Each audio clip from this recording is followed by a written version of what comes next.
Okay, welcome to the Green Machine podcast. I'm Martin, your host today, and in the build up and excitement of Ireland's first time at a World Cup in many a year, especially for the women's team, I'm joined by Katy Melady, who's written a fantastic song From Tallow to Australia, which tells the story of our qualification campaign. Welcome, Katy. Thanks a million for having me, Martin. No worries at all. So yeah, brilliant. We love this song. I know it's had some fantastic feedback. So we've had some iconic songs over the years of Irish football. Put them under pressure. Give it a last, Jack. Obviously, you're too young to probably remember them. But what has been the feedback to the song, and what inspired you to write it? Yeah, there has been good feedback, obviously. Look at it, it'd be great to get it as good as the likes of Rocky Road to Poland and all that, but I'm gonna aim a little bit lower for now and try and get the song out there and get it heard before I start looking at the clouds. Do you know what I mean?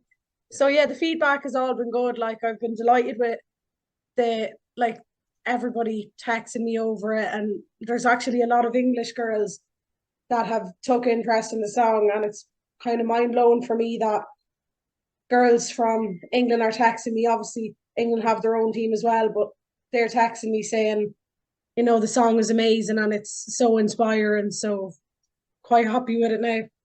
That's brilliant. I mean, it's amazing to hear that. And I think the bond actually between kind of the English team and Irish team is something that a lot of people don't really understand. Because like obviously Katie McKay's playing at Arsenal. They're best friends with a lot of these girls, the Lionesses, who went on to obviously win at Wembley and stuff. So yeah, people just kind of underestimate that, I think, and how big women's football's getting. So obviously you're into it. Tell us a little bit about your interest in women's football and coaching and things like that you're involved with. Yeah, so I got injured myself when I was 19, so kind of put an end to the career before it started. So I done my ACL and my meniscus, so I was on the sidelines for quite a while, and then I went to try and go back. So I done my ACL again and my meniscus again for the second time. So I decided, no, I'll stick to the sidelines. So I'm coaching under 14 girls, the Northeastern County School girls, um, just locally here. So I also coach Balrat Women's as well. So I'm keeping myself involved in some ways because I don't want to completely take myself out of football. It's something that I have a massive interest in. So That's amazing. I mean, as well, then, what has been your kind of experience in seeing the growth of the women's game in Ireland the last few years? Then, just I know we qualified for a World Cup, but is it getting bigger? Like a lot of people are yeah, still not really aware of it all. I think last year done it. I think the Euros done it. England is only across the water. They managed to win. So like the football, personally, I think stepped up leaps and bounds since England won the world or the Euros. And like even the quality of the National League here, I think has stepped up an awful lot. You see, there's two girls picked there for the Ireland squad that's playing National League here. Mm. So it's great to see that there's still women's National League players being selected in the Ireland squad, and that it's not just WSL and so on. You've seen some great engagement as well in the last few days. Obviously, the squad being announced, and Vera Powell and the squad have gone and met young kids at football camps and things like that. And it's just trying to inspire that next generation. You've obviously tried to do it in song, or you're trying to do it in song. They've obviously inspired you to write that song. So I know you go to a lot of the games as well. You're in Glasgow, I think, for the qualification match. How did you kind of work the lyrics of the song? Because it does tell the story of the qualification campaign. So I kind of sat down and I says, right, from start to finish of the campaign, what were we feeling like? What was the supporters feeling? What did the girls do to get us there? So it was kind of mixed from sitting in a stand, being a fan, watching them, and then obviously the logic of them getting through. People scoring headers, people, Courtney Brosnan diving left and right. It's actually very simple. It's put together very simply, and I just managed to get the words right to rhyme together. So like it's kind of from a fan's point of view, but also from a player's point of view, like the Tala lyrics and everything. It's just how I kind of felt during the qualification, and like how proud I was to be Irish and to finally reach a competition like this and be able to go and support your own country and not go and back someone else. Yeah. I mean, and you've not only done this in song though, you took it another level, didn't you, really? Marking the Glasgow experience. Tell us about the famous tattoo. Yeah, so myself and my girlfriend and my little brother, Luke, we were out in Glasgow, and the day before, well, the day of going home, so we went to the game, and then the following day we were like, you know what, we may as well just go and get a tattoo. Why not?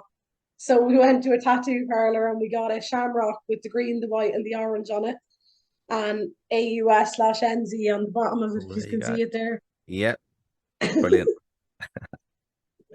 Was it So painful? no, it was actually, I It was was all actually right. it was quite enjoyable getting it done because it was Oh, okay. history. Yeah. Oh, your permanent memory. And obviously now, look, you're heading off to Australia, aren't you, as well? So that's Yeah. just going to be amazing.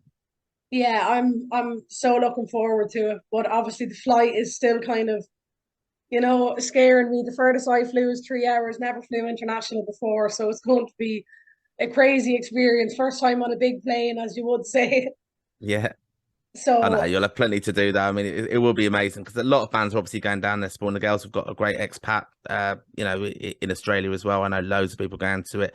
I mean, I think it's incredible as well. The first game sold out, 80,000 are going to be there for the yeah, Australia that's going to game. be incredible.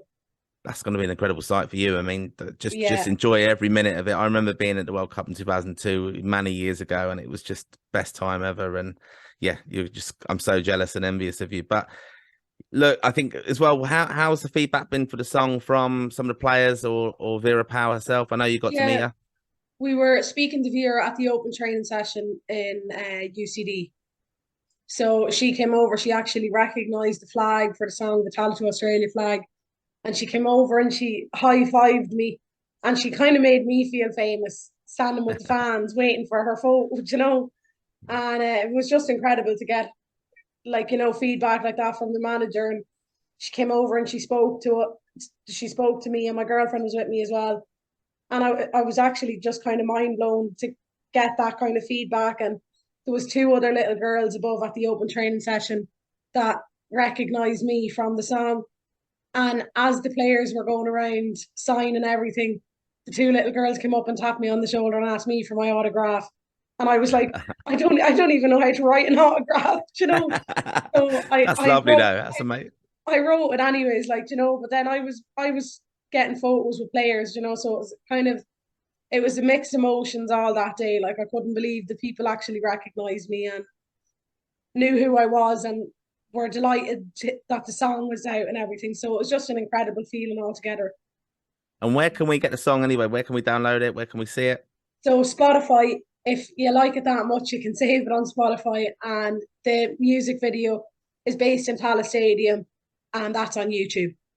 Oh, brilliant. Okay. And obviously the match is coming up on Thursday in Tala. You're going to be there as well. Look, we've trying to get the campaign going now. We think you should be pitch side on the pitch to sing the song, or at least play it on the equipment around the Intercoms and stadium. everything. Yeah. Get it out there so Ireland fans can hear it as well. I know you said as well, it's not like a chant. It really does tell the story, doesn't it, of the campaign and these amazing girls who've inspired our nation as it were. So you're off to Tallaght on Thursday. Looking Yeah, forward to that. I am. Yeah, I can't wait. And as you says, there are some people saying about the chant. Some people have actually said to me, well, the song is too long. But just to get that point across, the song has to be that length for me to explain the story. It's Yeah. not a 2 minute story. It has to be a 4 minute story because we went through so much in the campaign. Anyone that knows the Irish women's team will know that it has to be that long to get that point across and share the information that I shared in the song. I think it's amazing. Like it's very, very catchy, and it's part of history basically. The song will be like it might take off after the tournament because people want to know. Like it's just going to go massive. I think the women's game, and they're going to be very popular. The Irish girls because they're just so grounded and humble, and you can see the engagement they had at the Mansion House and the fun they have. I mean, I know it's Rusha Littlejohn's birthday yesterday. I can only imagine what went on in that hotel to celebrate that. She's great fun, isn't she? Oh, she makes me laugh anyways. If it's one player Yeah. that'll put a smile on my face, it's Rusha. Exactly. I just think I just love the kind of not the innocence of it all as well. You know, they're just going on this amazing adventure and they're bringing us all with it. And again, like I said, your song's part of that. I love as well the lyrics. I know you talk about the penalty save. I think you kind of knew you were coming on the podcast, didn't you? You put in the green machine. Fair play to you for Absolutely. that. So yeah, that was like preempting that. And so obviously how long are you going up to Australia for as well? Like, you're very optimistic. I know this. Yeah, so we first off we said we'd go for the group games, but then we were kind of like, so we go to the group games. What happens if we qualify then? You'd be sick turning around and going on a plane to go home and watching the game at home if they progress. So we says, do you know what? We'll do it all or nothing. So we decided to go for the whole World Cup, 6 weeks. That's amazing. I So mean, me, look, you'll be there for the football, but you're going to experience Australia as well. And the Irish supporters are all going to get behind them. And even the World Cup. And the World Cup's an amazing experience. Been lucky to be able to been at a few of them. And just the camaraderie of the fans. It's not even about the football sometimes. So well, myself and my girlfriend, we sold our caravan to go. there you go. So we Again, more commitment. we're pulling every last penny together to get there and Yeah. have a good time when we get there. Nah, So can't it'll be an wait. Like, it's amazing going to be time. brilliant. Yeah, and it all starts on Thursday, of course, in Tala. Looking forward to that. Do you think Vera Pauw's going to go out with her best team there and let the I fans see think them? she'll I think she'll start the 11.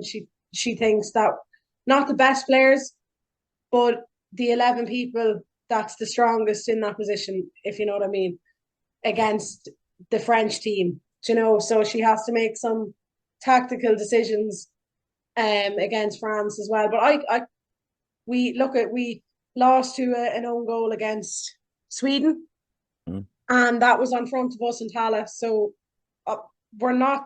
I'm not afraid of playing any team. No team. I think if Ireland play well, they can beat anyone. Yeah, I agree. If you could give one message to the girls and Vera, what would it be before you go to the World Cup? You're going as a fan. What would your message be to them?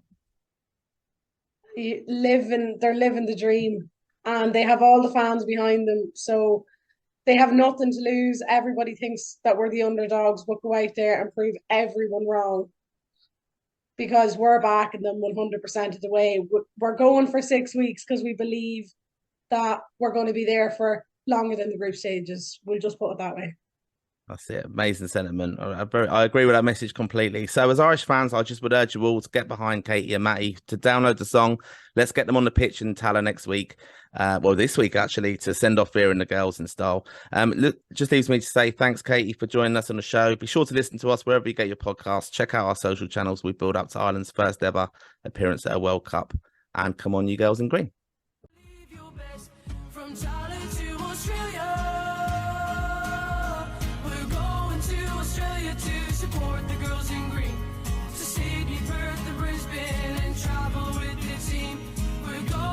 Australia to support the girls in green, to Sydney, Perth and Brisbane, and maybe even dream.